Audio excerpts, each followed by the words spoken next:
이거 들으시고 저도 이제 배우고 했는데 하긴 뭐 신학교 학부에 우리 2학점으로 기독론 들으니 뭐 시간이 많이 있겠습니까? 저도 이제 제 책 가지고 정말 쉼없이 합니다. 1초도 안 쉬고 합니다.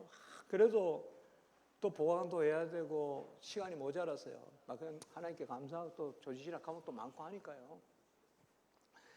속성교통론 이럴 때 저는 학교 다닐 때 루트란 속성교통론 이렇게만 들었어요. 본래 우리가 보통 속성교통론이라면 루트란이에요.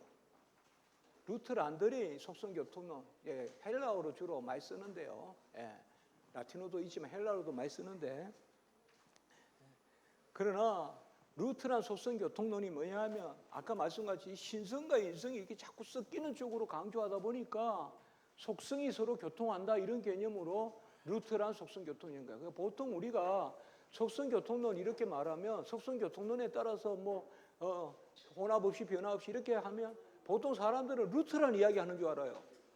그러니까 우리가 우리 입장을 이야기할 때는 개혁주의 혹은 개혁파 속성교통론 이렇게 말해주면 좋아요. 개혁파 속성교통론. 고맙습니다. 그렇게 말해주시면 좋습니다. 그래서 14장에 보면 두 본성이 중보자의 인격을 형성하는 방식인데 418페이지에 말씀이 육신이 되어라는 말을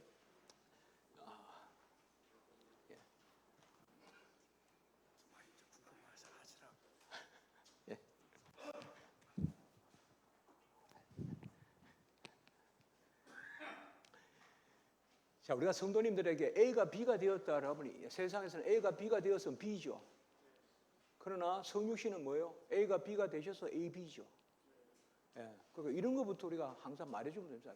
하나님의 요한복음 1장 14절 하나님이 사람이 되셔서 그 다음에 그저 바로 설교하면 보통 사람인 줄 알아요. 이제 그전에는 하나님이셨다가 그러면 하나님이 사람이 되셔서 하나님이시자 사람으로서 이렇게 한마디씩 해주면 제가 말씀드린 설교 때 이렇게 말씀해 주는 것이 옛날에 우리 선배님들이 소위 수첩에 책보다도 수첩에 교리 같은 거 적어가지고 그걸 암기하듯이 하면서 설교할 때 이런 게 또박또박 나오는 그런 게 좀 제가 옛날 경건 훈련을 할 때 은퇴하신 목사님들 제가 좀 모셔서 설교도 듣고 해보면 꼿꼿하시고 뭔가 여기서 나오는 것 같고 아까도 말씀드렸지만 이것도 그런 부분이다. A가 B가 됐다고 해서 A와 B가 섞이거나 변하거나 하는 게 아니란 말이에요. A is changed into B가 아니란 말이에요.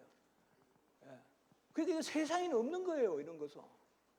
그러니까 고유한 거예요. 세상에서 비유에 들리면 안 돼요. 이건 없어요. 비유가. 자, 또 잠깐 더 볼게요. 말씀이 육신이 되어라는 구절을 말씀이 육신으로 변했다거나 혼잡하게 섞였다고 이해해서는 안 된다. 하나님의 아들이신 말씀이 천여의 자국을 거주할 성전으로 성하셨기 때문에 실체의 혼합이 아니라 하나인 인격에서 한 인격 가운데 두 본성이 있다.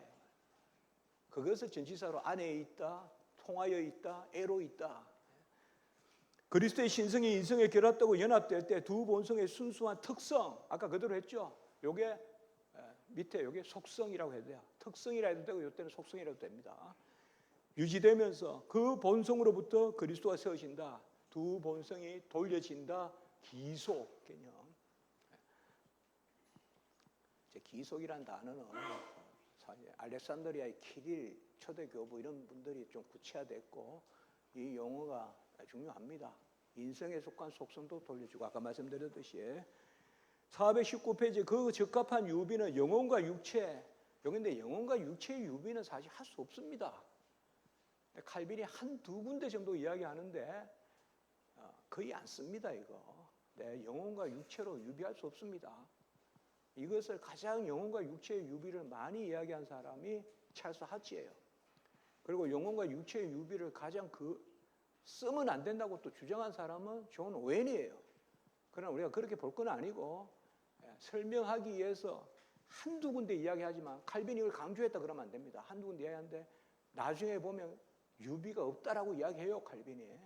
근데 이건 이제 이렇게 설명할 뿐이에요. 영혼이든 육체든 다 피조물이잖아요. 영혼과 육체로 신성과 인성의 연합을 설명할 수 없어요. 절대 안 돼요. 자, 그 밑에 셋째 주 사람에게는 결합된 두 실체로 한 인격이 존재하고 한인격을 구성하는 두 가지 서로 반성이 그 속에 존재한다. 그 다음에 420페이지 봅시다. 여섯째 주 밑에 속성교통, 이디오마tum 코이노니아, 코이노니아가 이제 교제 교통이지 않습니까? 그런데 각주 744에 동그라미 치시고요. 요거 제가 좀 설명을 했습니다. 그건 여러분들 꼭 보시기 바랍니다. 각주 744. 자, 성경에 증언된 속성교통의 다양한 양상, 421페이지에 그리스도가 아브라함이 나기 전에 이걸 1 이렇게 합시다. 1 왼쪽에 적고 1 하고 왼쪽에 하나 타이틀을 적어볼까요? 왼쪽에 신성의 고유하게 기속 이렇게 해볼까요? 신성의 고유하게 기속, 신성의 고유하게 귀속, 귀속 돌려진다 이 말이에요. 자, 거기 볼까요? 그리스도가 아브라함이 나기 전에부터 내가 있다. 이거는 뭐에 따라서일까요? 신성에 따라서죠. 자신에 대해서 하신 말씀은 인성과는 동떨어지고 신성에 따른 것이다. 그리고 그 밑에 문다. 모든 피조물보다 먼저 나신 분, 만물보다 먼저 계신 분. 이것도 뭐에 따랐을까요? 신성. 그리고 그 밑에 창세전에 아버지 앞에 영화롭고, 어제 중요한 구절이라 그랬죠. 요한복음 17장 5절. 이것도 뭐에 따라서? 신성. 아버지께서 이제까지 일하시니 나도 일한다. 뭐에 따라서? 신성. 또 하나 생각난다면 요한복음 10장 30절. 아버지와 나는 하나이니다. 이것도 뭐? 신성. 신성에 따라서만 예수님의 이 땅에 성육신 하신 예수님에 대해서 신성에 따라서만 주어로 삼아서 말씀할 때도 속성교통으로 받아들이라 이 말이에요. 인성과 함께 받아들이라 이 말이에요.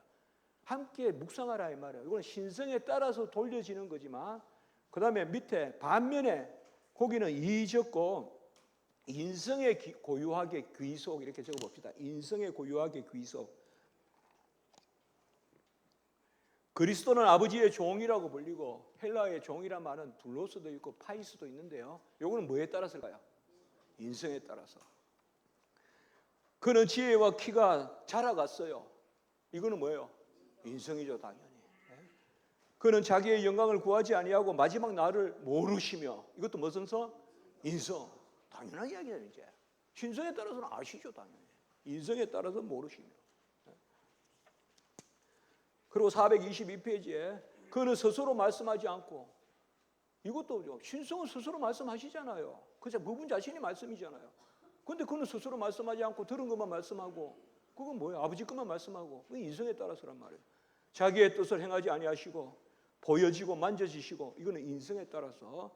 그 다음에 그 밑에 문단 속성교통 혹은 특성의 교통, 거기에 3 적고 왼쪽에 신성과 인성 모두의 기속. 그러니까 이렇게 합시다. 신성, 인성 모두 포함 이렇게 말씀합시다. 신성, 인성 모두 포함.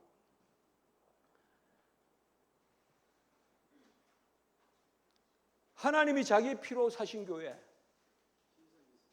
앞에 하나님은 뭐죠? 신성에 따라서.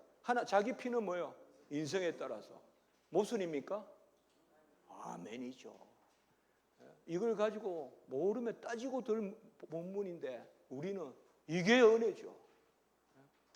이 하나님도 신성에 따라 하나님도 위격, 인격, 위격적 존재의 예수 그리스도 그분, 주체 그렇게 돌려지고, 그리고 자기 피, 이거는 뭐예요? 하이마, 피는 인성이잖아요. 이것도 예수 그리스도께 돌려지고, 귀속. 돌려지기 때문에 간접적 교통이란 말이에요. 신성, 인성이 교통하는 게 아니란 말이에요. 위격 안에 있음으로, 돌려짐으로 교통한단 말이에요. 같이 합니다. 간접적 교통. 그러니까 그걸 묶어가지고 한마디 하려고 들면 안 된다 이 말이에요. 한마디 하려고 하면 안 되고 두 마디를 해야 된다. 인성에 따라서 신성에 따라서. 아니면 성경이 한마디만 해도 이거는 인성에 따라서다 그러면 신성에 따라서 생각하면서 인성에 따라서 읽으라 이 말이에요. 근데 이제 여기는 신성, 인성이 다 있다 이 말이에요. 그 밑에 뭐예요? 영광의 주, 신성, 십자가에 못 박히시고 인성. 그 밑에 생명의 말씀을 만진 바, 아까 요한일서 1장이죠. 이거 가장 많이 이야기해요. 후대에 이제 전부 다 이게 여기서부터 칼빈 걸 가지고 다 이야기해요. 이후의 학자들이. 생명의 말씀을 만진 바 된지라. 생명의 말씀, 신성, 만지 바 된지라. 인성. 그 신인 양성이 다 돌려진다 이 말이에요. 그래서 그 밑에 하나님이 자기의 목숨을 우리를 위해 버리셨다. 아멘이잖아요. 신성에 따라서 하나님이죠. 근데 신성은 죽을 수 없잖아요. 근데 어떻게 자기 목숨을 버리세요? 인성에 따라서다 이 말이에요. 그럼 이게 말이 됩니까? 주는 신성에 따라서고 수르는 인성에 따라서 왜 안 됩니까? 신인 양성이 다 돌려지는데 그분에게. 그러니까 하나님이 자기 피로 사신 교회, 하나님이 날 위해 죽으셨네. 된단 말이에요. 그러나 하나님은 신성에 따라서 죽으신 데는 인성에 따라서 카타가 정확해야 된다 이 말이에요. 신성에 따라서 죽었다 하면 됩니까? 안 됩니까? 그러면 안 된다 이 말이에요. 그러면 안 된다 이 말이에요. 그러니까 따라서가 중요하다며 카타가. 인성에 따라서 죽으신 그분이 신성에 따라서 무한하시고 영원하시고 자존하시고 하나님이시니까 그 값은 무한하다 이렇게 말해야 된단 말이에요. 인성에 따라서 죽으신 그분이, 인성에 따라서 죽으신 그분이, 그가 신성에 따라 하나님이니까, 그러니까 신인 양성의 하나님이시니까 그 값이 무한하다는 거죠. 이 위계적 연합 교리의 아멘이 있으면 값이 무한하고 실제라는 게 그대로 아멘 되는 거예요. 그러니까 예수님이 십자가에서 6시간 제30부터 60, 90까지 흑암이 몰려와서 6시간 하지만 그의 죽음의 값은 모든 인류를 살리는 생명의 값이고 실제적인 값이고 무한한 값이고. 이거 아멘 없이 어떻게 그거를 아멘할 수 있냔 말이에요. 그거는 그냥 외워서 시험 치는 거지. 이게 그러니까 위계적 연합 교리 이 교리가 어때 딴 데 나오는 사변이 아니란 말이에요. 아까 이야기했죠. 축자적 서술이라고. 성경 말씀대로 서술하는 교리가 위계적 연합 교리란 말이에요. 그게 지금 여기에서 칼빈이 말하고 있는 거예요. 그리고 네 번째 423페이지 이제 3절에 가서 그리스도의 양성을 동시에 아우르는 구절이, 근데 거기 왼쪽에 이렇게 써봅시다. 사하고, 이건 제가 타이틀 붙이기가 쉽지 않은데 제가 말씀드려볼게요. 내용적으로 신성과 인성을 모두 전제하는 구절, 이렇게 한번 써볼까요? 내용적으로 신성과 인성을 전제하는.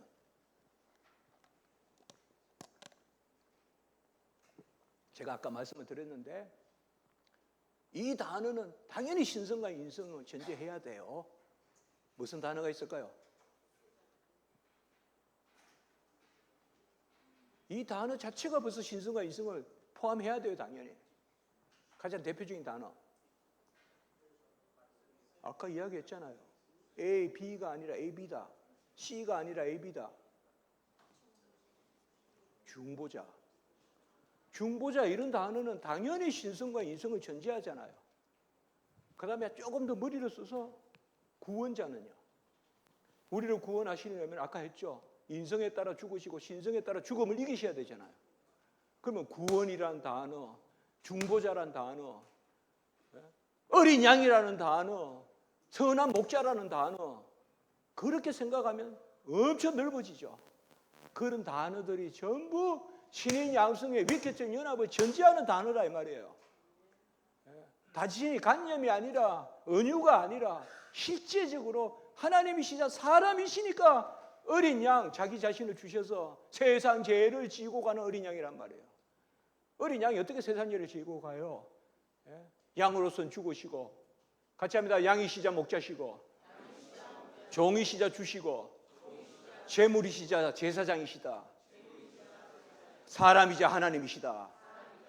그게요. 그러니까 이 개념이 얼마나 넓어지는 거예요. 그러니까 이 신인 양성을 전제한, 이렇게 바라봐야 된다 이 말이에요.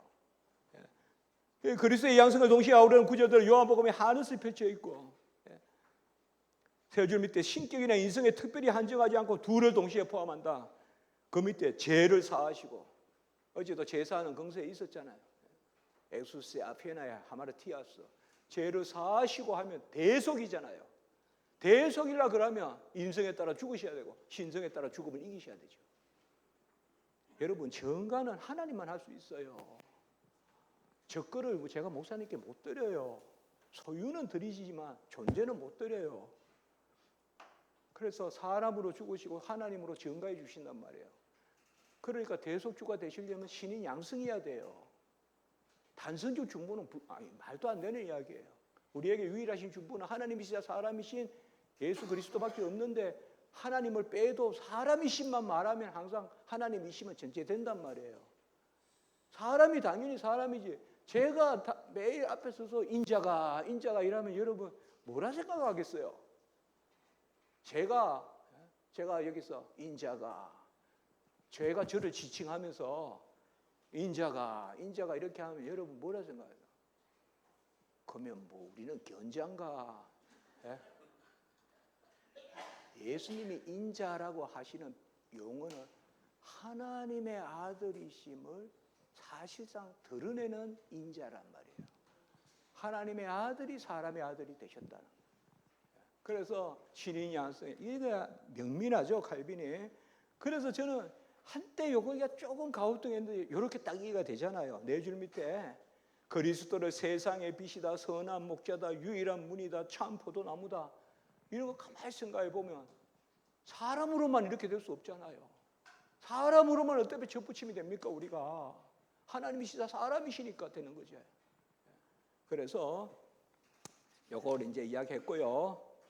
424페이지에 밑에서 셋째 줄, 중보자의 직분을 다루는 말씀들이 단순히 신성이나 인성 중에 한 성을 일컫는 것이 아니라는 사실을 참다운 이의 열쇠로 삼자. 신인 양성의 중보다 이 말이에요. 신성과 인성의 중보다. 이게 얼마나 귀한 겁니까?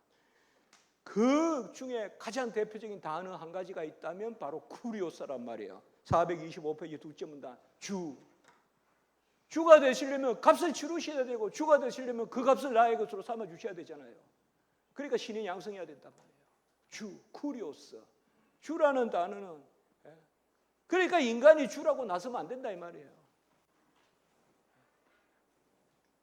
그러니까 우리가 이 교리 이런 거를 이렇게 하면 하니까 이단들이 막 크게 막 싫은 거 이런 차원이 아니라 그냥 진짜 싫은 거 있죠. 얼마나 이 순한 양 같은 우리 하나님의 형상하는 사람들을 혹세무민해가지고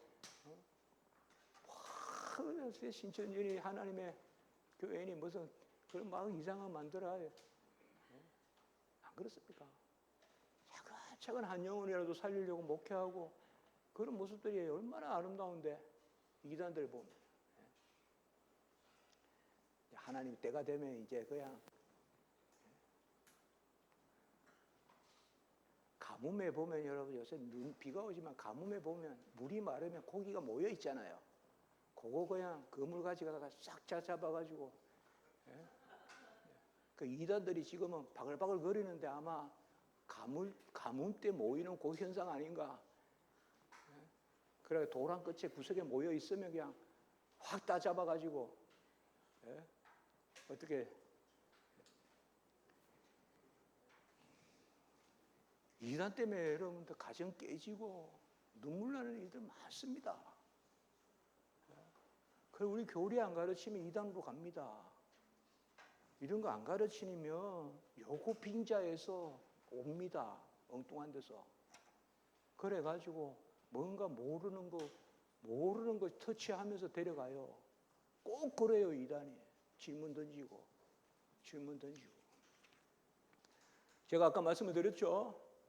두 사람이 와서 예수님이 하나님의 아들이냐 하고 이렇게 이야기하거든. 이제 딱 요거 생각하시고 우리 목사님들 당연히 그래 아시겠지만 일단 앉아보세요. 거기 해야 돼요. 앉아보세요. 일단은 무조건 앉아보세요 하고 시작해야 돼요. 거기서 머뭇거리면 길을 잡아야 돼요. 앉아보세요. 앉아놓고 위계적 연합이라는 거 들어보셨습니까? 일단 뭐 우리가 잘 이해가 안 되더라도 일단 위계적 연합 교리라고 들어보셨습니까? 그게 뭐예요? 막 영어로 뭐 비슷하게 이렇게 할 거 아니에요. 그러다 좀 설명해주고 질문 자체가 잘못됐네요. 뭐 이렇게. 몰라요. 저한테 이단이 오면 저는 뭐 기독론 이런 거 이야기한다. 100% 제가 그냥 완전히 그냥 그래 할 것 같아요. 이게 어려운 게 아니거든요. 사실. 어려운 게 아닙니다. 말씀대로 서술한 것을 정리한 겁니다. 이게 지금. 말씀대로 서술한 걸 정리한. 제가 축자적 서술이라는 개념으로 쓴 논문도 있습니다, 여러분. 자, 이제 426페이지에 보시면 거기 셋째 줄에 하나님과 사람으로서 연합되었으나 혼합되지 않는 두 본성들로 이루어졌다. 그리고 그 밑에 이중적 그리스도를 날조하는 네스토리우스, 그리고 427페이지의 셋째 줄에 유티케스, 그리고 일단 각주 760, 761, 제가 각고의 노력을 해서 꼭 필요한 거 이런 거 정리 잘 해놨어요, 여러분들. 네스토리우스주의, 유티케스주의. 그래서 이제 여기에 한 가지만 더 정리해 보겠습니다. 자, 그러면 신인 양성의 연합이 어떻게 우리가 되어 있느냐 이 말, 신성과 인성이. 일단 우리가 간접적 교통이다, 안에 있다, 애로 있다, 통하여 있다. 그러면 신인 양성에 이것에 대하여 결론적으로 회의를 한 게 451년 칼케톤이에요. 451년 칼케톤 회의는 사실 누구에게 가장 영향을 많이 받았냐, 뭐 레오 1세 이렇게 하지만 사실 우리는 기억해야 될 게 어거스틴이 430년에 죽어요. 어거스틴의 신학이 칼케톤 신경에 있어요. 드러나요. 예. 우리 교회는 여러분 어거스틴이 칼케톤 이후 같죠? 아닙니다. 이전입니다. 어거스틴이 죽고 21년 후에 칼케톤 회의가 있어요. 예. 그래서 그런 것도 생각 좀 해요. 그래서 저는 그렇게 이야기해요. 어거스틴은 칼케톤 이전의 칼케톤주의자다. 어거스틴이. 그럼 신인 양성은 어떻게 연합하냐 이 말이에요. 제가 삼위일체도 이야기했지만 비밀은 그렇다는 것은 못 거려요. 그렇다란 말은 못 해요. 그렇다란 말은 성경대로 고백할 뿐이에요. 아니라는 말을 할 수 있어요. 그러니까 칼케톤에 네 가지 아니라는 게 있단 말이에요. 그게 뭔가 하면 혼합 없이, 변화 없이, 분할 없이, 분리 없이, 이걸 칼케톤의 공식이라 그래요. 우리가 칼케토니아 포뮬라라 그래요. 칼케톤 공식. 혼합 없이, 이것은 라틴어로 쓰면 라틴어만 이야기할게요. inconfuse, inconfuse. 변화 없이는 immutability, 분할 없이는 indivisible, 분리 없이는 inseparability, separability. 라틴어의 E와 TER 이건 다 부사 전미예요. 부사. 아까 간접적으로 교통, 간접적으로 교통. 이때 간접적으로 이걸 인디렉테라 그래요. 인디렉테. 이것도 이 부사잖아요. 간접적으로 교통한다. 직접적 교통 이야기하면 안 돼요. 위격 애로, 위격을 통하여 위격 안에서 교통, 이걸 간접적 교통이라 한단 말이에요. 여기 이견이 없습니다. 이런 걸 가지고 이견은 없습니다. 이건 모르면 틀린 겁니다. 확실한 건 확실한 거예요. 확실한 게 있고 논쟁하는 게 있는데 그거 정확하게 구별해야 돼요.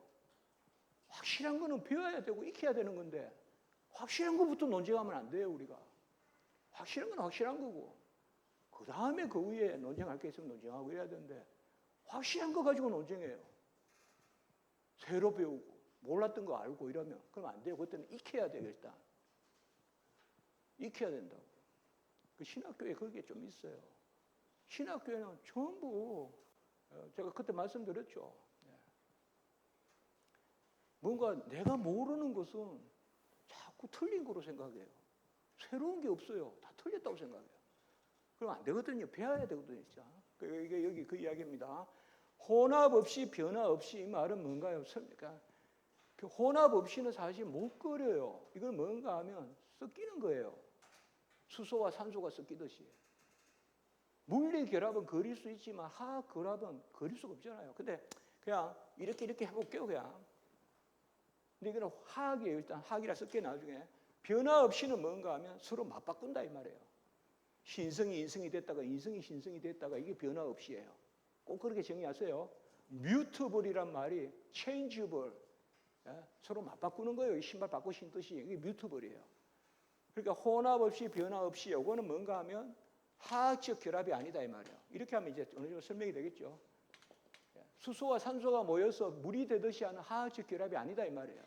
신성과 인성은. 그리고 분할 없이, 분할은 파티션을 나누는 거예요. 이렇게 왼쪽은 신성, 오른쪽은 인성. 요거는 뭐예요? 마치 자루 안에 쌀과 보리가 있고 팥과 콩이 있듯이 어느 면적을 따로따로 차지하는, 그것도 아니라 이 말이에요. 분할 없이, 분리 없이는 이렇게 나눠지는 거. 아니 갈라져서 이쪽에는 신성이고 저쪽, 이것도 아니다 이 말이에요. 요거는 정확하게 그릴 수 있어요. 분할 없이. 요건 뭐기 때문에? 물리기 때문에. 물리적인 결합도 아니다 이 말이에요. 그건 뭐냐 이 말이에요. 화학도 아니고 물리가 아니면. 요새 물리학자들은 양자역학이라고 그래요. 또 양자. 우리는 화학도 아니고 물리도 아니면 이 세상에는 없는 거예요. 이 세상에 과학적 결합으로는 없다고요. 같이 합니다. 신비한 연합. 그게 답이에요. 삼위일체도 신비, 삼위일체의 신비, 비밀. 위격적 연합에 같이 합니다. 비밀. 비밀이에요. 그래서 요거 화학적 결합을 이야기한 사람이 유티케스예요. 주로 화학적 결합을 많이 이야기한 사람들이 알렉산드리아 학파란 말이에요. 오리겐 이후로. 이 유티케스 말도 하면 한창 할 게 있는데 나쁜 사람이에요. 그러니까 유티케스는 신성과 인성이 섞여서 제3의 성이 된다고 본 거예요. Something third. 퀴드 테르티움. 신성도 아니고 인성도 아니고 뭔가 세 번째 게. 그래서 루터란이 신유티케스주의다 이렇게 가는 거란 말이에요. 신성과 인성이 섞인다 이 말이에요. 그 신성과 인성이 섞인다는 그것을 꾹 참고 설명을 해야 되는데 하려고 그러니까 완전히 이거는 정제될 것 같고 하면서 꾹 참다가 19세기 되니까 좀 자유로워지니까 할 말 다 해버린 게 케노시스 이단이에요. 루터란이에요. 아예 뭐라고 하나요? 신성의 일부를 포기하고 인성이 그 자리에 들어갔다는 거지. 이 토마시우스 교리예요. 그러니까 뭐 그렇게 복잡하게 이야기하냐? 그냥 신성은 다 포기했다 하자. 개쓰예요. 그 영향을 받은 게 또 영국으로 들어가서 A.B. 브루스. 근데 한국 사람들, 신학자들 중에 A.B. 브루스 또 케노시스 또 괜찮다고 하는 분도 있어요. 누군가는 금명하지 않을게요. 우리 교단은 아니에요. 우리 교단 출신인데 우리 교단 학교에 있는 분은 아니에요. 그거 다 잘못됐어요, 여러분들. 온건한 케노시스 뭐 이런 거 있어요. 그건 위계적 연합 교리에 비춰보면 다 잘못된 거예요. 그러니까 요거 내가 지금 칼빈이 그러면 물리적 결합도 아니다. 이게 누구가요? 이게 네스토리우스란 말이에요. 네스토리우스. 네스토리우스는 주로 안디옥 학파. 안디옥 학파. 그러니까 네스토리우스도 아니고 유티케스도 아니다. 유티케스. 이거는 알렉산드리아 극단. 이게 극단이라 그래요. 유티케스. 이거는 안디옥 학파의 극단. 자, 거기에 책 봅시다. 금방 네스토리우스 유티케스 이야기했어요. 요 정도만 됐고요. 428페이지에 셀베투스는 한번 줄치고요. 셀베투스는 성자가 하나님이심을 부인했습니다. 특별히 구약 때는 예수님이 안 계셨다고 생각해요. 성자가 안 계셨다. 그냥 그림자만 있었다. 그 정도만 하고 넘어가겠습니다. 429페이지 셋째 문단. 두 본성으로 한 인격을 구성하는 것을 뭐라고 한다? 인격적 연합이라고 한다. 인격적 연합이란 말을 칼빈이 한 적이 어디 있습니까? 이래요. 그러니까 정확하게 공부를 하고 이야기해라. 내가 안 들었다고 어디 말한 적이 있습니까? 이렇게 하면 안 된다 이 말이에요. 그러니까 한국 교회는요, 당연히 했지만 아직 우리는 첫발디인 정도밖에 안 돼요. 학문도 그렇고요. 아직 칼빈이냐 이런 말을 하는 분이 있는데 칼빈을 제대로 다룬 적이 있냐고요. 칼빈에 대한 논문이 몇 편이나 있냐고요. 한국에. 칼빈을 예컨대 교리적으로 다룬 논문이 또 몇 편이나 있냐고요. 그러니까 지금 더 많이 연구해야 됩니다. 우리가. 조지신학도 마찬가지고요. 저는 뭐 그렇게 많이 이야기하는 사람입니다. 다니면서. 자, 그래서 그 밑에 문단에 하나님의 아들이 육신으로 나타나시나 영원한 나심. 썼죠, 또 영어. 게네라치오 아이테르나. 영원한 나심으로 인하여. 이거는 뭐예요? 이거는 삼위일체에서 어제 이야기했던 존재적 위격적 특성. 아들은 아버지에게서 나심. 있었잖아요, 어제 삼위일체. 이건 삼위일체 영역이죠. 언제나 아들로서 존재하셨다는 것은 불우한 것이 아니다. 그래서 아래는 너로부터 나실 바 거룩한 이는 하나님의 아들이라 이끌이라. 이거는 뭐 예수님 나실 때 벌써 말씀됐잖아요, 누가복음에. 자, 6절. 그리스도의 자성 아들이신, 이것도 밑에서 셋째 줄 써볼까요? 줄. 우리가 선물로 받은 것. 이거는 우리가 자녀됨이죠. 이거는 하나 라틴어 써볼까요? 어독션. 이걸 우리가 수양이라고도 하고 자녀 삼으심, 양자라고도 하잖아요. 그러니까 우리가 선물로 받은 것은 그리스도는 본성적으로 소유하고 계시다. 우리는 은혜로 누리는 것이죠, 자녀됨을. 그러나 그리스도는 그분이 자녀죠. 그러니까 요거는 그때는 없음시오 이렇게 써서 취하셨다 이 말이야, 자녀됨. 우리는 자녀됨을 누리고 은혜로, 예수님은 인성을 취하셨고 assumption.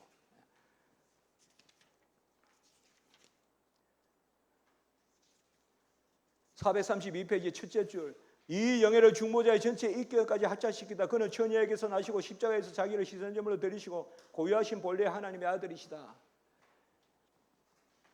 그래서 그 밑에 로마서 1장 1절에서 4절. 항상 로마서 주석에서 이 부분은 길게 주석합니다, 신약학자들도. 이거 특별히 3절 4절 이거 위격적 연합으로 보셔야 돼요. 로마서 1장 3절 4절. 그래서 그 밑에 그는 육신으로 약함으로 고난당하시나 영의 능력으로 부활했다. 그래서 인성에 따라서 고난당하시고 신성에 따라서 부활하셨다. 이런 식으로 보셔야 된다 이 말. 죽음을 이기셨다.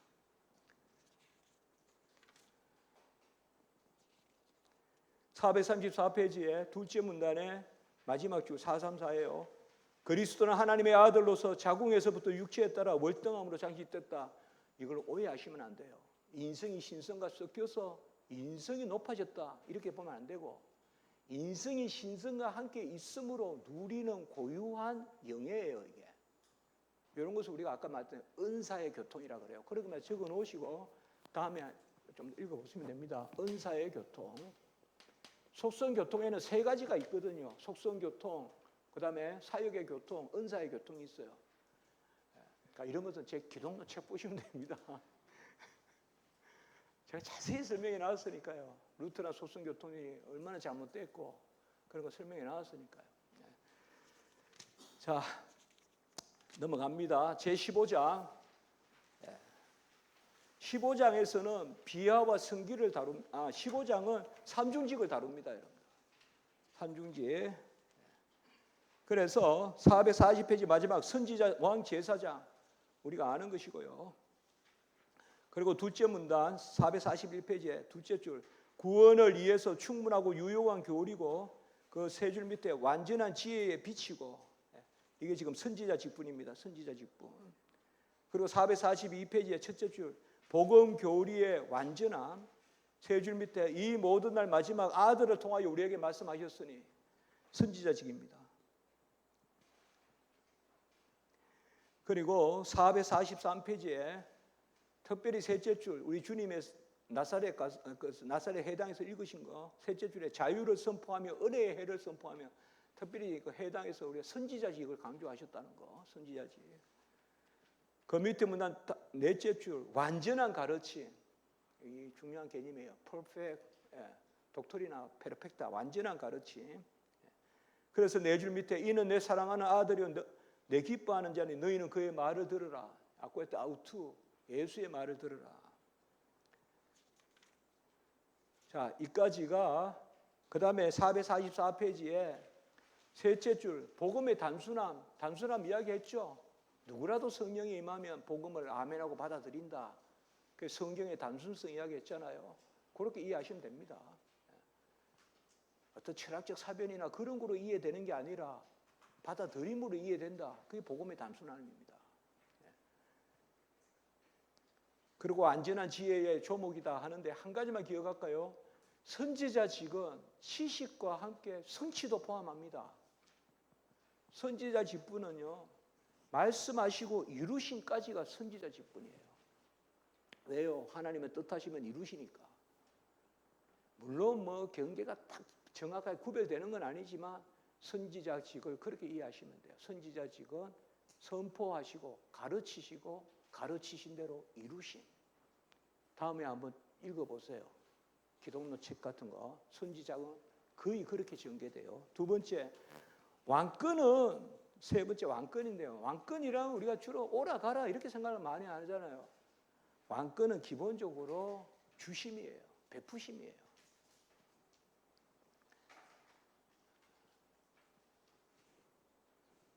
우리가 불가항력적인 은혜라는 말을 쓰는데 겨울에 태양이 뜨면 가만히 놔둬도 다 태양 쪽으로 가요. 양지 쪽으로.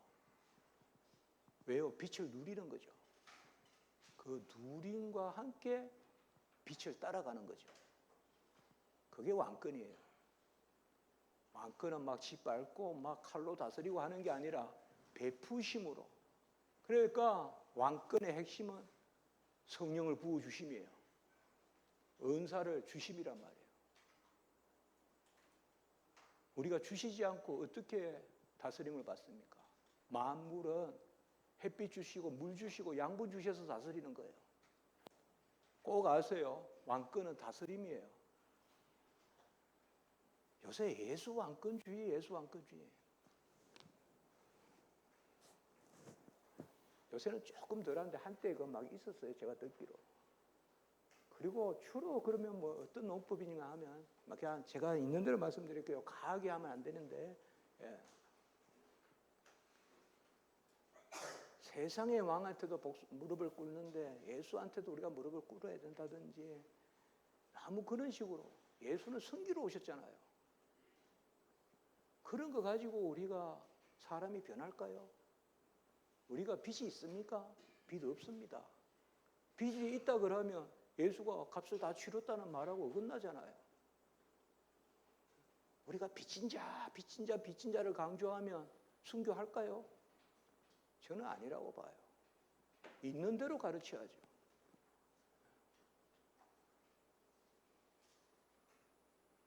무슨 예수 왕권을 완전히 곡해해서 한때 막 우리 막 강대 막 지금도 좀 그런 게 있지만 총신대 강단에서 막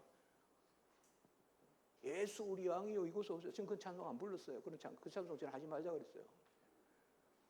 그 뭐 그렇게 근거도 없는 그런 찬송을 뭐 최근 찬송을 막 그렇게 부릅니까? 물론 한두 은혜가 될 때는 부를 수 있는데 아니 옛날 그 총장님이 그 아예 그거를 그냥 매주 예배 때마다 그 찬송을 했어요. 그래서 제가 경건 운전 연장되면서 대 빼버렸어요. 그래 엄청 또 부딪혔어요. 네. 조금 검증된 찬송 부르면 좋고. 왕이라는 개념은 베푸시니까 불가항력 쪽으로 태양 밑으로 가는 거죠, 우리가.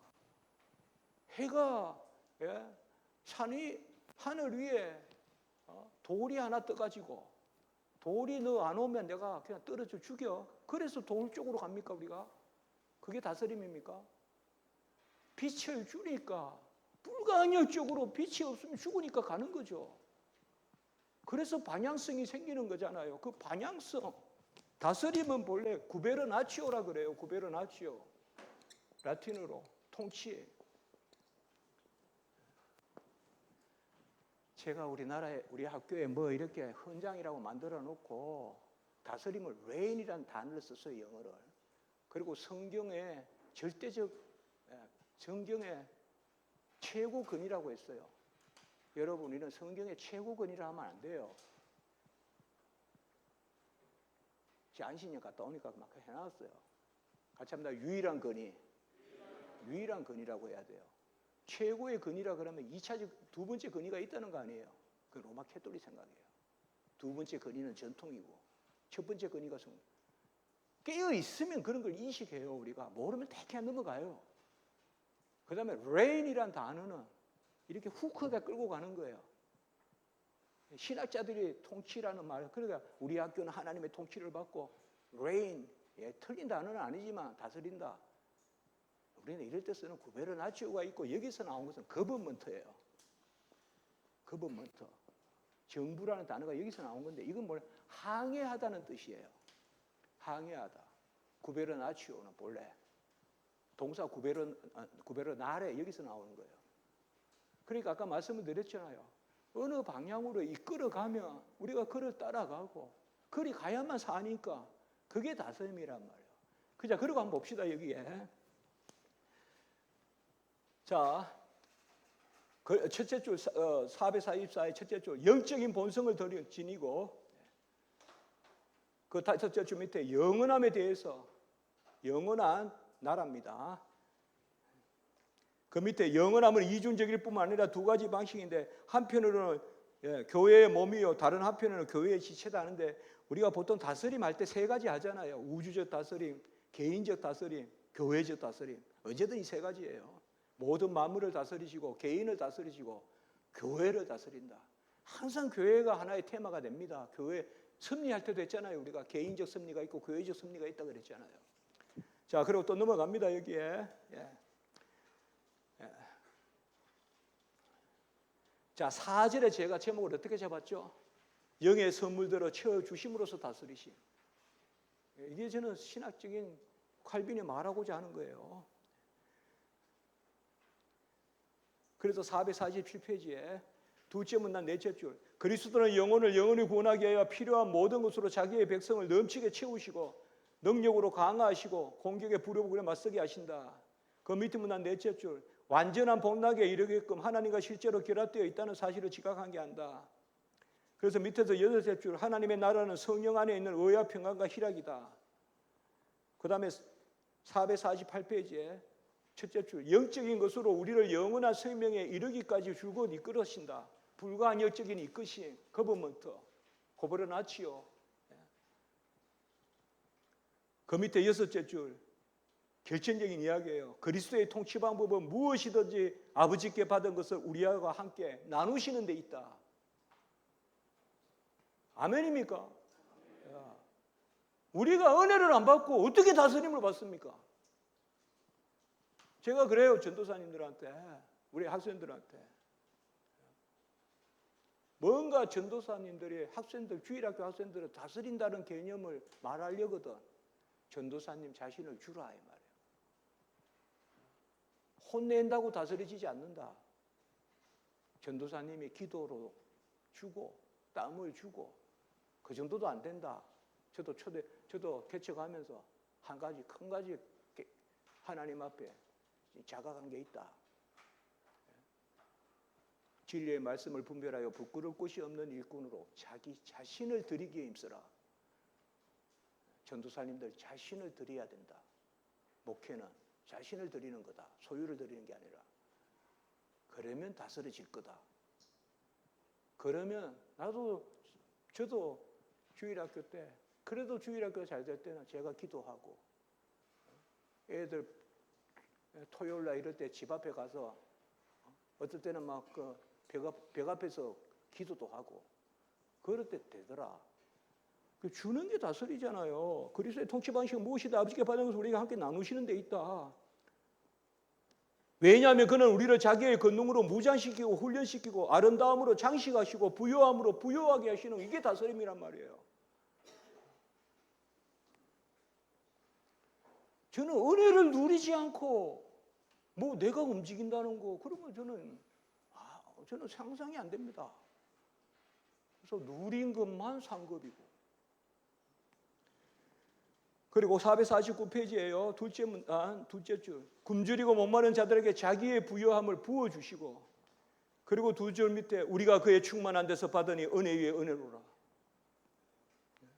그리고 밑에서 여섯째 줄 천상의 보화를 우리에게 풍부하게 내려주시고 밑에서 셋째 줄 영적 보화로 가득 채운다. 모든 게 보세요. 450페이지에 둘째 문단 아버지는 모든 권세를 아들에게 주셔서 다스리고 기르시고 붙드시고 후견 안에 보호하시고 도우신다. 이게 통치란 말이에요.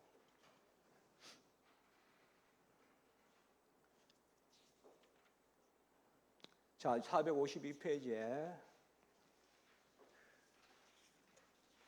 이제 제사장직입니다. 제사장직. 제사장직은 우리가 이렇게 생각합니다. 선지자직은 방향이 중요합니다. 내려오는 겁니다. 하나님 편에서 내려오는 그게 선지자직이고, 제사장직은 하나님의 백성 편에서 올라가는 겁니다. 왕직은 베푸시는 겁니다. 이러면 대충 정리가 되죠. 하나님 편에서 내려오는 것, 그것은 선지자예요. 방향. 백성 편에서 올라가는 대신 대표하는 것, 그것이 바로 제사장이에요. 제사장 직분은 두 가지. 제사 드리는 거, 기도 드리는 거. 이게 제사장의 두 가지 직분입니다. 주님도 이 일을 하신다 이 말이에요. 첫째, 제사장. 주님은 제사장인데 자기 자신을 제물로 드린 제사장이다 이 말이에요. 그래서 히브리서 10장에 자신을 드렸기 때문에 단번에 영원한 온전한 제사를 드렸다 이 말이에요. 두 번 제사가 있을 수 없다 이 말이에요. 아빠스 디에네케스, 단번에 영원한 제사를 드렸다 이 말이에요. 그래서 453페이지의 셋째 문단 셋째 줄, 동일하신 분이 제사장이고 제물이시다. 그리고 16장은 그리스도는 값을 물으시고 구속, 여기서 이제 비하와 성기를 이야기합니다. 그래서 마지막 문단 봅시다. 456. 만약 그가 우리를 이끄셔서 구원의 마지막 목표에 이르도록 진보를 이루게 하지 아니하신다면 우리의 구원은 사지가 잘린 불구가 된다. 이 말은 칼빈이 이 말을 쓰는 것을 그대로 제가 징역했는데, 칭의만 은혜고 성화는 은혜가 아니다라고 말하면 그건 불구적인 구원이다 이 말이에요. 로마서 주석 이런 데 잘 나옵니다. 칭의와 성화가 다 은혜다고 해야 그게 온전한 구원이다 이 말이에요. 생명도 생활도 은혜다. 살아남도 살아감도 은혜다. 그리고 그 밑에 문단 둘째 줄, 그리스도 자신의 구원의 조성자다.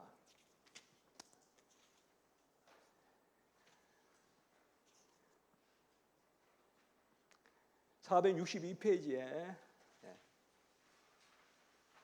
5절에 보시면 넷째 줄, 그가 자신의 순종의 역정을 통하여, 역정이란 말은 쿠르쿠스라고 하는데요. 이거는 우리가 철로 역정할 때 이 단어예요. 이거는 달리기 할 때 그 트랙, 그걸 역정이라고 그래, 라틴어로. 그러니까 전생애의 순종이 다 우리를 위한 구원의 역사다 이 말이에요. 순종의 역정. 그래서 밑에서 둘째 줄, 사도는 우리를 율법의 저주로부터 구출해내는 은총의 언은이 그리스도의 전체 삶에 미친다 이 말이에요. 전생애의 순종이 다 우리를 위한 것이다 이 말이에요.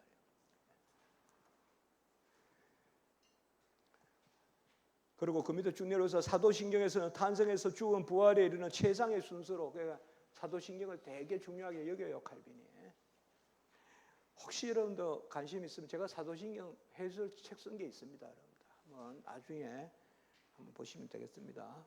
그리고 한 줄 밑에 구원의 완전한 요체가 있고, 그리스도가 일생 동안 수행하신 모든 순종을 제해해서는 안 된다.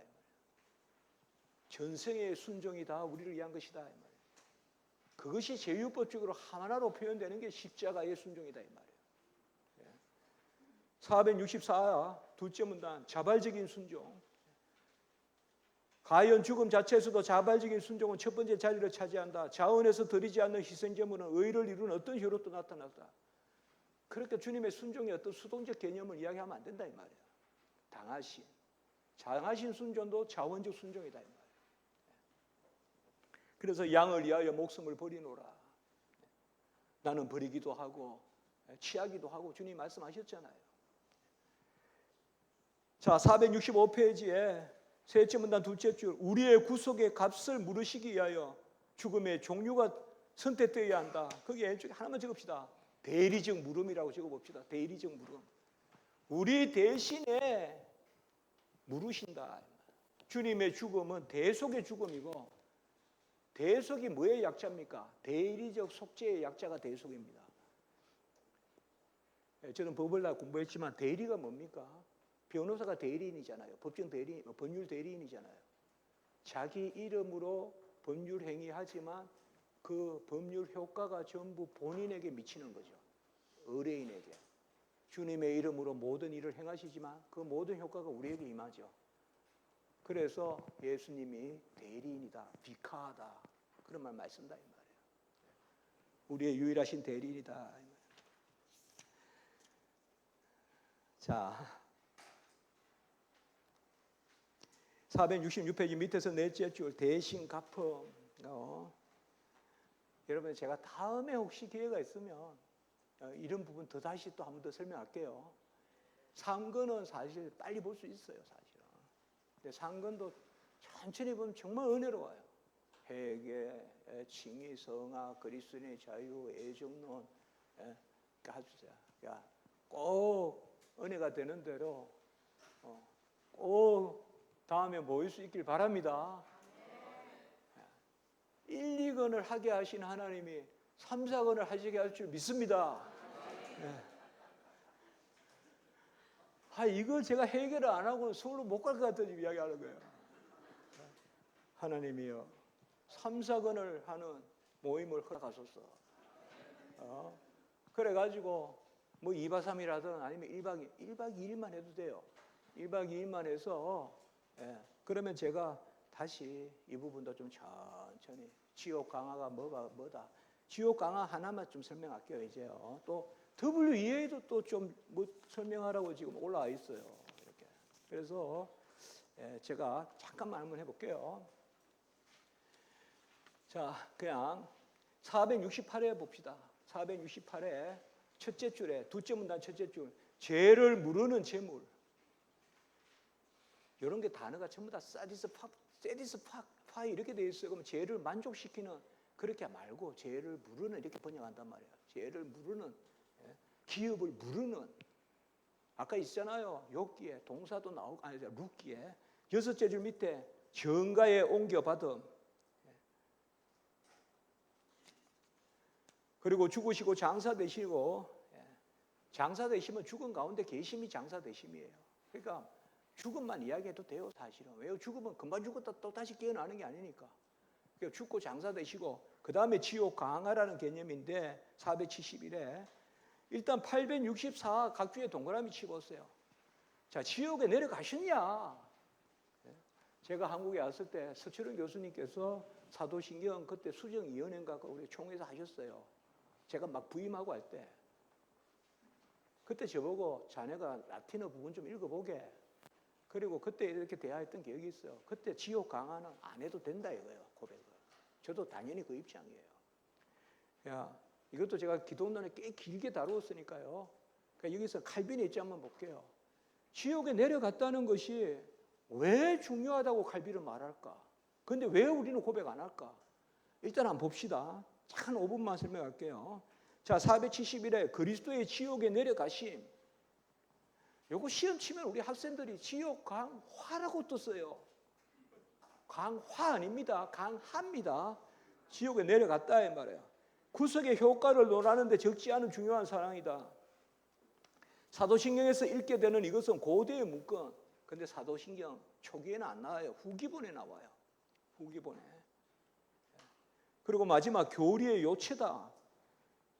그래서 472의 첫째 줄, 가장 중요한 사안에 관한 유용하고도 무시해서는 안 될 비밀이다. 자, 요까지 정도 읽고 뭐라고 주장하는가 하면 칼빈이 지옥 내려갔다 했다는 거야. 칼빈이 지옥 내려갔다 하는데 왜 문 교수는 칼빈 그렇게 하는 걸 주장하지 않냐. 자, 지옥 강화가 중요한 교리라고 했는데 지옥 강화가 지옥 내려갔다는 뜻이라고 말한 건 아니에요. 자, 그 밑에 봅시다. 그 밑에 보면 사도신경은 모든 세목을 담고 있는 완전하고 절대적인 신앙의 요체고 또 세 줄 밑에 구속의 요체고 이런 건 제 사도신경 책 보시면 되겠고요. 자, 이제 9절. 다른 사람들은 율법 아래 죽었던 조상들이 이게 조상 림보라고 해서 로마 캐톨릭을 뜻하는 거예요. 구약에 죽었던 믿음의 조상들은 천국 가지 않고 림보에 있는데 그 조상 림보라 그러고 무슨 조선 림보라고 해요. 우리 박용현 박사 같은 분은. 그들을 데리러 갔다는 거예요. 이거는 로마 캐톨릭인에 있는 교리예요. 그래서 474페이지에 보시면 둘째 문단 림보 같은 게 있죠. 림보. 자, 10절. 제가 제목을 죽음의 고통을 감당하심 이렇게 했죠. 한 둘째 문단 여섯째 줄 밑에 지옥의 군대와 영원한 죽음의 공포, 그 밑에 줄에 그리스도께서 우리의 평화를 위한 징계가 임하셨고, 결론 제가 말씀드릴게요. 11절에 바로 올라가서 저주받고 버림받은 인간의 무서운 고통을 영혼으로 겪음으로 이게 답이에요. 지옥 내려갔다는 뜻은 영적인 이해를 했고 칼빈은 영혼의 고통당하심이에요. 영혼의 고통당하심이 뭐가 그렇게 중요해서 중요하다고 이야기했을까? 지금 우리는 그렇게 안 해도 영육 간의 전인의 고통, 같이 합시다. 전인의 고통 오늘 받아들이잖아요. 근데 그 당시는 왜일까요? 중세의 로마 캐톨릭은 안셈조차도 꾸르 데우스 호모, 왜 하나님이 사람이 되었냐는 그 안셈조차도 예수님은 우리를 위하여 육체의 고통만 당하셨다고 생각했어요. 영혼의 고통은 우리를 위하여 당하시지 않았다고 생각했어요. 그러니까 종교개혁기에 초대교회 교부들을 인용하면서 초대교회에서부터 정통신학자들은 영혼의 고통도 우리를 위한 것이다. 그 영혼의 고통을 표현하는 것이 지옥에 내려가셨다라는 것이야.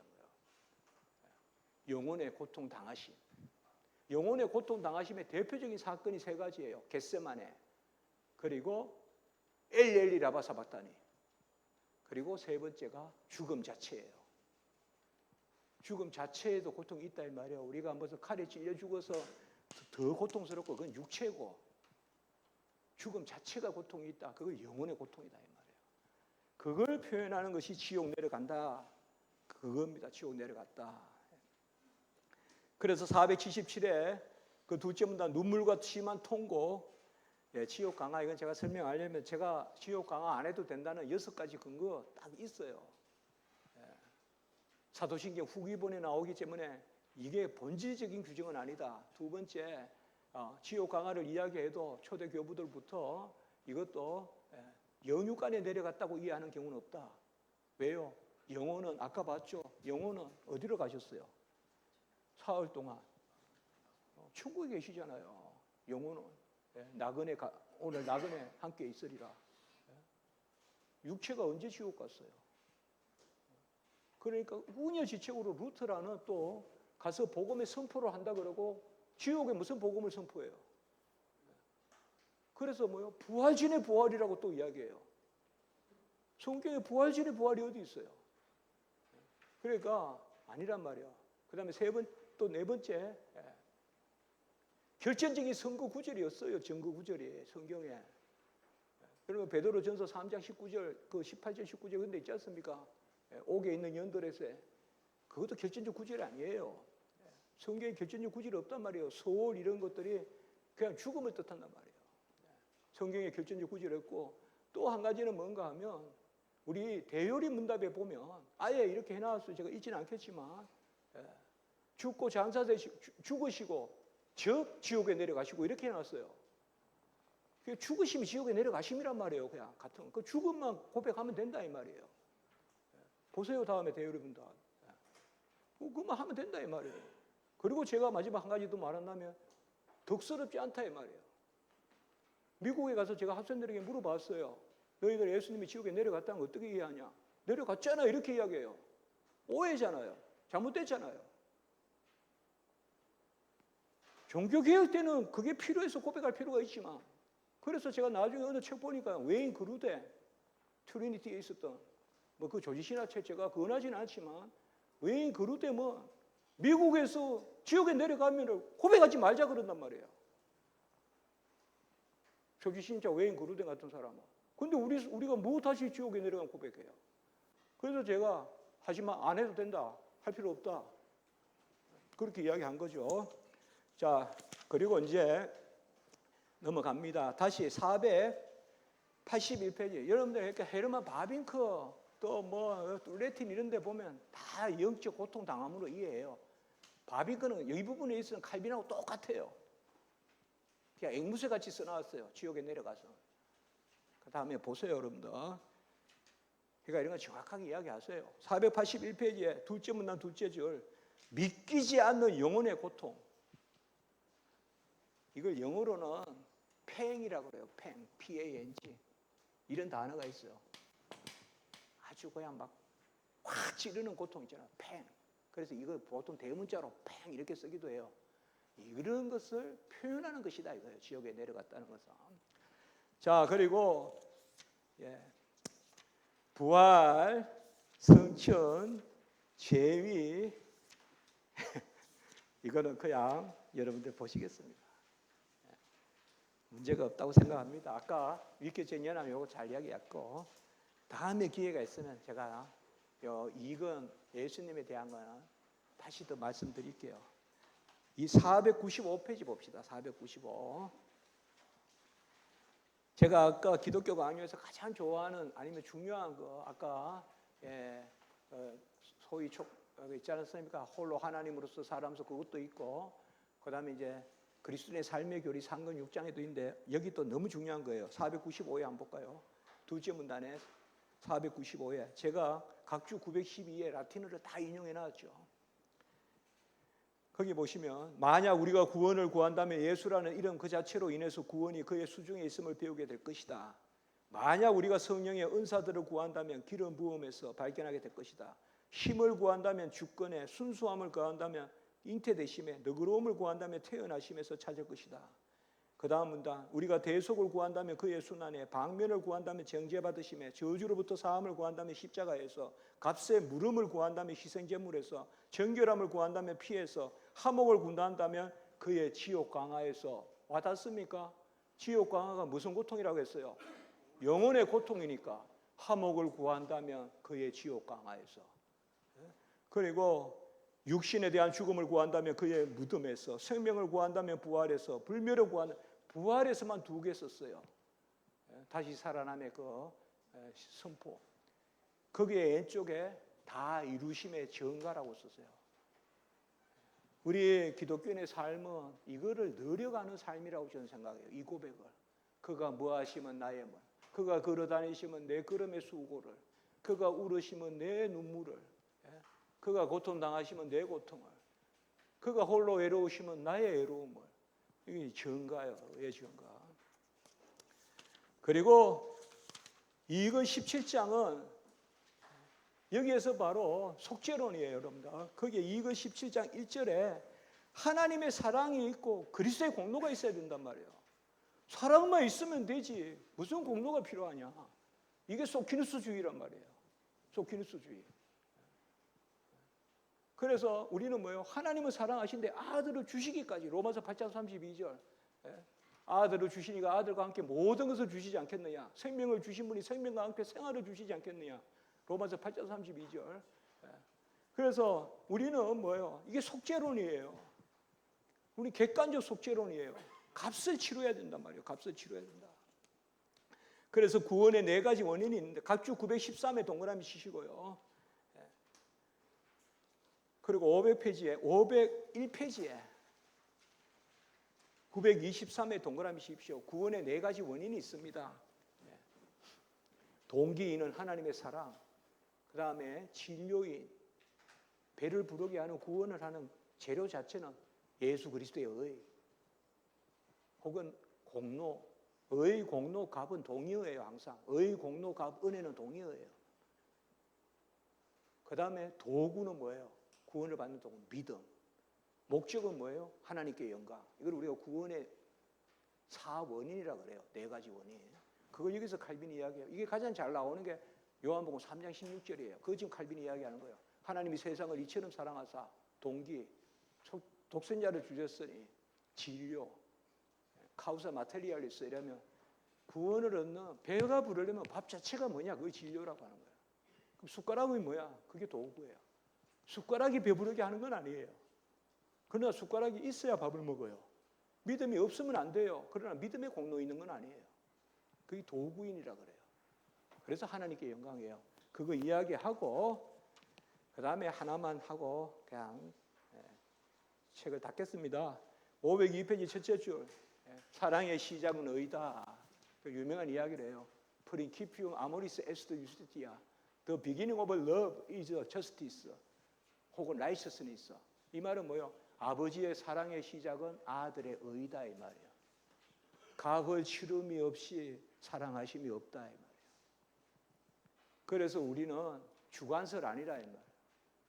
막연히 예수 바라보고 신의 설. 주관설 아니다. 대신 통해설, 신비설 이게 다 주관적 속죄론이잖아요. 우리는 결론적으로 같이 합니다. 객관적 속죄론. 값을 이야기하면 객관적 속죄론이에요. 우리 객관적 속죄론이에요. 칼빈도 그렇고. 그리고 직접 증가설이에요. 그걸 칼빈이 정확하게 말하고 있어요. 그게 이건 17장은 속죄론입니다.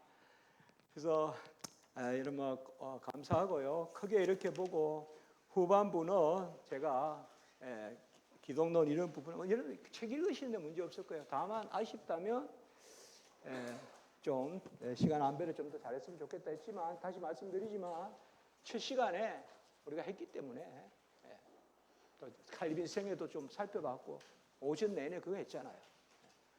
WEA는 5분만 이야기할게요. 제가요. WEA는 제가 책을 썼습니다. 2011년에. WEA는 에반젤리컬 리뷰 오브 디알로지라는 ERT라는 WEA 신학자들이 잡지가 있어요. 우리 신학 진함이 있듯이 우리 총신대학교에. 그걸 읽어봐야지 그 사람의 사상을 알 수가 있어요. 그 롤프 힐렌이 무슨 거기에 저번에 그 시로 마흔이 대체로 WEA 찬성하는 분들 그 잡지 있는 것도 몰라요. 잘 죄송합니다. 잘 몰라요. 맨날